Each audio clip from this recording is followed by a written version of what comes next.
Welcome everybody. So welcome to today's session on boundary layer theory.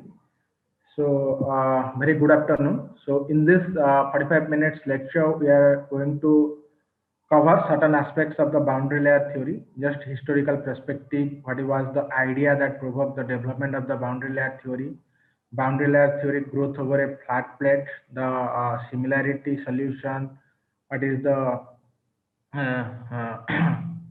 Blassier solution, similarity solution, what is order of magnitude analysis, and other things will gradually go and cover in this session, right? Let's come to the boundary layer theory. It's in the year 1904. There was a German who is almost about 29 years old. In the third International Mathematical Congress in Heidelberg, he came with a revolutionary idea of boundary layer theory, right? So unfortunately, at that point of time, that idea failed to catch the attention of most of the contemporary researchers across the world. Okay, almost Navier and Stokes did the full derivation of the Navier-Stokes equation around the mid of the 19th century, right? So almost another 5 decades of time, there was not any solution available, closed form of solution available to Navier-Stokes equation. Even if today's date, there is no any analytical solution available for the Navier-Stokes equation.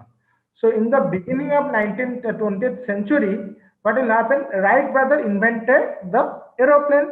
To design the aeroplane, lot of calculation required for fluid hydrodynamic drag, lift, and other things, which essentially requires the solution of Navier-Stokes equation. But unfortunately, that time there is no supercomputer, no CFD, no numerical method, nothing was available. Even if the Navier-Stokes equation, direct form of Navier-Stokes equation solution is not available. Even if today's date, the analytical solution of Navier-Stokes equation is not available, and it's $1 million question by Clay Mathematical Institute. So in his 8-page long paper, he bring the revolution in the classical hydrodynamics, Prandtl, okay, and started the foundation of modern fluid mechanics. To understand what exactly this 8-page paper he did, let's go to the picture. The picture represents thing much more clarity. You can see it's a boat, okay, it's moving in some lake. So what will happen? So you can see the disturbance that is generated because of the movement of the boat that propagates towards some finite area, right, or some finite, up to some finite space in the lake, that is get affected by the disturbance, while the rest of the lake, they remains undisturbed. This is how what the boundary layer theory is exactly telling. If the boat is moving and the water is standstill, or the boat is standstill and the water is moving across the boat, they are almost similar situation. What this boundary layer theory is telling? The boundary layer theory is telling whenever there is a flow across a solid surface, okay, what will happen? By virtue of the no slip boundary condition, the fluid adjacent to the solid surface at rest. If far away from the solid surface, the fluid will move with a uniform velocity, right? Because there is not any solid surface to obstruct the flow. In between, the fluid get decelerated up to certain fraction of area where the effect of the presence of solid surface will be felt. Okay, that position where the effect of the presence of solid surface is felt, they named it as boundary layer. We'll come to formal definition gradually. Okay, so who is the messenger over here? The solid surface is giving some disturbances that is propagating to the fluid, right? So who is the messenger over here? The messenger over here is the viscosity. It is the property of the fluid. By virtue of this property, any disturbances that is creating in the fluid, that is propagating towards the solid surface. Let's come directly towards the picture to see what exactly the boundary layer.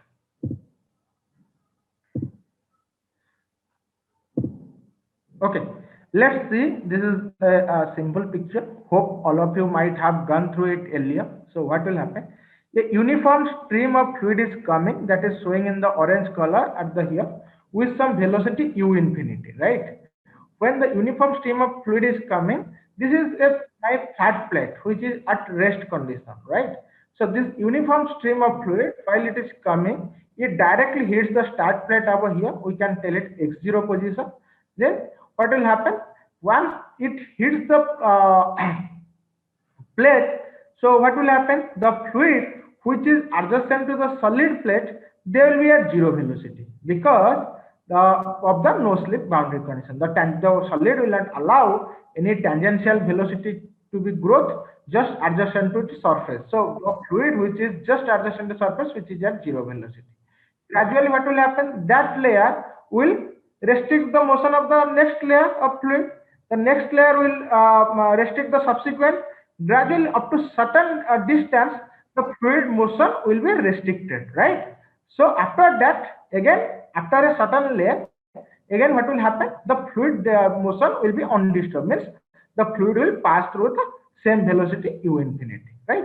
So now the broad picture we can divide into several zones. Okay, first the zone where the fluid motion is get affected by the presence of the solid layer, right? That zone we call as boundary layer zone, right? So then there is a zone where the fluid has a uniform velocity as it is. We call it as a core or the outer layer, right? In the boundary layer, there is a edge, right? It's a two-dimensional view of the thing. There is a edge which is demarcating the boundary layer to the outer layer. That edge we'll call the boundary layer edge, right? So what will happen? So gradually, if you see the other thing we call the distance from the solid plate to the boundary layer edge, right? That keeps on increasing with respect to the length of the plate. Suppose my length of the plate is in x coordinate system, right? So if you go on moving the x coordinate system, you can see the boundary layer edge, sorry, the thickness of the boundary layer. That is this blue line shows my thickness of the boundary layer, the distance between my plate to the edge of the boundary layer, that goes on increasing in the downstream direction, in the x direction, right? So then what is saying, a boundary layer thickness is keeps on increasing. This is here, my boundary layer thickness is this much. If you come to a little bit distance, the boundary layer thickness will go on increasing. Like that, theoretically, if you go on increasing the length of the plate, the boundary layer thickness keeps on increasing. But in reality, that is not the case, because what will happen? After certain point of time, there is a laminar boundary layer become transition. Then this is called the transition layer, and beyond the transition layer, the flow is turbulent, and there will be monotonic restriction on the growth of the boundary layer edge. So in this presentation, as it is a preliminary series on boundary layer theory, we'll keep our discussion restricted to within the laminar zone. That is the zone from here to here where we have a monotonic growth of boundary layer. So we'll not for the time being go into the transition and the turbulent zone. So all our analysis will restrict to the laminar zone. Let's come to the experimental picture, how it looks like. So this is something picture, right? So if it is a plate, if the flow is coming, it is hitting the plate. Both sides of the plate, boundary layer theory, boundary layer is forming. Now there is a natural question comes to mind: why we need to study this boundary layer, right? Is it still important that boundary layer study? Because in 1904, Prandtl might not have a supercomputer, Prandtl might not have CFD, Prandtl might not have a lot of numerical technique, but we are today in 2021. We have SPC available with us, we have CFD package available with us, we have a robust numerical algorithm. Is it important? The answer is yes. Still, the boundary layer theory is quite relevant. It gives detailed insight into the hydrodynamic analysis. Anywhere we are doing analysis in the fluid domain, we have somewhere the fluid domain is confined within the solid surfaces. To those solid surface played lot of important role. Just like in turbulence, the solid surface triggers sometimes the turbulence because of the roughness, solid roughness. So this viscous sublayer is formed across the solid surface. A lot of important things. So still today's date, the flow with a boundary layer flow has some importance. The flow we can assume in this case it's very away from the solid surface, right?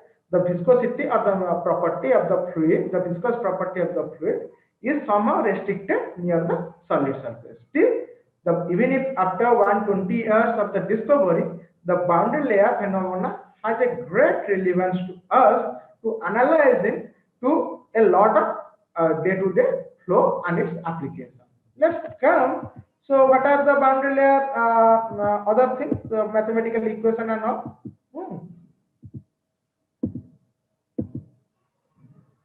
Okay, just see, this is my boundary layer over a flat plate. So boundary layer can be formed over the flat plate, can be over a core plate, can be formed over a blunt body or block body. So boundary layer can be developed across any solid surface, right? For the preliminary analysis, here we are developing the boundary layer flow over a flat plate, right? Just you can see that the uniform stream of flow is going on, and just you put a flat plate in the uniform stream, right? And how the flow is going on, right? So here you can see numerically I have computed how the boundary layer looks just from the surface of the flat plate, right? So what happens? So Navier-Stokes equation as a whole, it's a coupled partial differential equation, and it's very complicated in nature. So the closed form of solution is doesn't exist, right? To simplify that, Prandtl has some assumption from where he simplifies the Navier-Stokes equation to derive this boundary layer theory, right? What are those assumptions? The flow is incompressible. Here we assume the flow in a 2D plane or the 2D steady flow. There is no mode flow changing with respect to time. It's a two-dimensional steady flow, right? The boundary layer is slender, right? Slender means it's a complicated term. I'll explain what is the meaning of slender layer, right? And the boundary layer theory monotonically grows. The term slender stands for here the plate over which we are analyzing the boundary layer. It has a long length, right? What is the mathematical definition? Subsequently, we will see in the next slides. And monotonically grow means we are not going to the transition zone or the turbulence zone. We are restricting our discussion within the laminar framework in which the boundary layer is monotonically growth, right? So let's come to the governing equation, Navier-Stokes equation, right? So restricting our discussion to two-dimensional steady and flow over a flat plate thing. It's not like that Prandtl assume the flow is incompressible and 2D. It's not like that boundary layer doesn't exist for compressible flow or boundary layer doesn't exist for three-dimensional flow.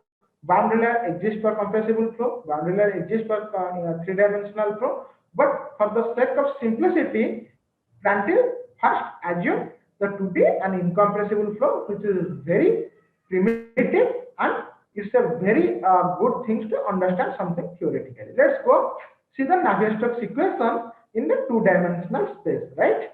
In this Navier-Stokes equation, I have a density, its rho, I have a viscosity, its kinematic viscosity nu, right? Normally, what will happen? The first equation represents my mass continuity equation. It is universal saying my mass is conserved for the incompressible flow, right? Because of the flow is incompressible, I have taken rho from the left side, inertia side, and divide the rho on the right hand side. So this dynamic viscosity mu by rho term give me this nu or the kinematic viscosity. Even earlier I have discussed this viscosity is a messenger. This acts like a messenger. This gives the message of presence of the solid wall by the propagation of the viscosity, right? Even if there is a single fluid dynamics, you have two kind of viscosity. Even if the physical phenomena remain unchanged, you have two notion of the viscosity. One is dynamic viscosity mu, one is the dynamic viscosity to density ratio that defines the kinematic viscosity mu. So what is the importance of having two viscosity, right? The kinematic viscosity, something gives the idea of the depth up to which the disturbance propagates of the boundary layer. Even if there is a standstill water on the surface, you generate some disturbance. How deep the disturbance will propagate, that is somehow related to the kinematic viscosity. And how it is related, we will see in the next session. And the dynamic viscosity is related to some property of the fluid that is called viscous, laminar, viscous distribution. What is that? So whenever there is a fluid motion, by virtue of the friction between fluid, the kinetic energy sometimes dissipated in terms of the heat, and this in that case the friction occurs at the molecular level, and this dynamic viscosity represents the viscous distribution, right? Even if they have the same physical term, but they have two representations that because physically they represent two different phenomena. One towards the how much deep the disturbance propagated, that is the kinematic viscosity, and the viscous distribution by the dynamic viscosity. Let's come to the x momentum equation, y momentum equation, right? These are very standard. This is my steady state Navier-Stokes equation. I have a convective terms on the left side. I have a pressure gradient term on the right side, first term, the negative del P dou P by dou x term. Okay. Then this new times, these are the diffusion term. They represent my viscous dissipation, right? To solve this set of equations, we need a set of boundary conditions, right? What are the boundary conditions? As I mentioned, in the solid surface, the solid is not allowing the flow to be penetrate along the length of the solid or tangentially pass over the solid, right? So based upon that, we have two conditions. First condition is no slip and no penetration. So at y is equal to 0, suppose I have a xy coordinate motion like this. My x axis represents the horizontal axis, y axis represents the vertical axis, right? At y is equal to 0, that is above the flat surface, flat fluid surface, my u is equal to 0 and v is equal to 0. Means I have a no slip boundary condition and no penetration boundary condition. At the again, if you move away from the solid surface, what will happen? The flow gradually get disturbed by the presence of the solid, and at certain point the flow is almost uniform, right? So what will happen? Then at a point y is equal to delta. This delta is variable with respect to x. At each point my delta has a variable. It's not a fixed kind of thing. This is here delta 1, this is some length, this is at the delta 2, this is some length, this is at delta 3, this is some distance, right? This delta is keeps on changing with respect to time. But at the point delta, means at the boundary layer edge, what is my condition? My u is equal to u infinity, means the velocity just above the boundary layer edge equals to the free stream velocity. U is equal to u infinity. My v is equal to v infinity. Means in reality, there is not any v infinity kind of thing. This is just for the sake of understanding. Let's assume the v is equal to v infinity at the boundary layer edge, right? Because it's a one-dimensional flow, v equals to 0 at the core or at the far away from the flat plate, just at the boundary edge, just assume v is equal to v infinity. And what is the position of the edge? What is the good approximation? Normally, if I go on increasing from the 0 velocity to some velocity which is to u infinity, I'll assume a point where the velocity is almost 99% of the core velocity or the free stream velocity. That point I will assume it's my edge of the boundary layer, and I will draw a boundary layer like this. Now the challenge is to find the quantitative information like drag and skin friction, all those things from this phenomena, right? And solve the Navier-Stokes equation. It was maybe it is too simple in today's date to do the solution with this. After looking at this equation, one might be thought I can go and write a CFD code to solve it, but those days it was not that simple. Okay, there are a lot of method of solution exists for this boundary layer method. Let's go by the primitive one, that is the scaling analysis, to derive the boundary layer equation first, right? So what is this scaling or order of magnitude analysis? In this order of magnitude analysis, we have seen a different terms in this Navier-Stokes equation. We have to find out the intensity or the strength of each term compared to other term, how what is the their order, how strength, which order of magnitude they stand compared to the other term. That is called order of magnitude analysis or the scaling analysis. This is help us to what? This helps us to simplify the problem. We can find out some simplified version of the Navier-Stokes equation that may be help us to solve the problem, right? Then in this order of or magnitude analysis, we approximated the term. That's why there is a tilde say symbol over here or big O notation over here that represents the order of magnitude thing. If we found some term is there which is mathematically relevant, physically may not be relevant because the strength is very low, then we neglected or drop that term to make the equation simple, right? Let's come, okay, order of magnitude analysis, okay, where our x and y, they are the independent variables. They are varying x and y direction. U and v, they are dependent variables. Let's see what is the order x and y are varying, right? My x is varying over here from a position 0 to length of the plate. Maybe say if the length of the plate is L, my x is varying from 0 to length of the plate. My y is varying how much? My y is varying from 0 to length of the boundary layer delta, which is again a variable delta 1, delta 2, delta 3. So my y variance is from 0 to delta 1, right? So if I have a delta x, right? So delta x is nothing but L minus 0, that is L.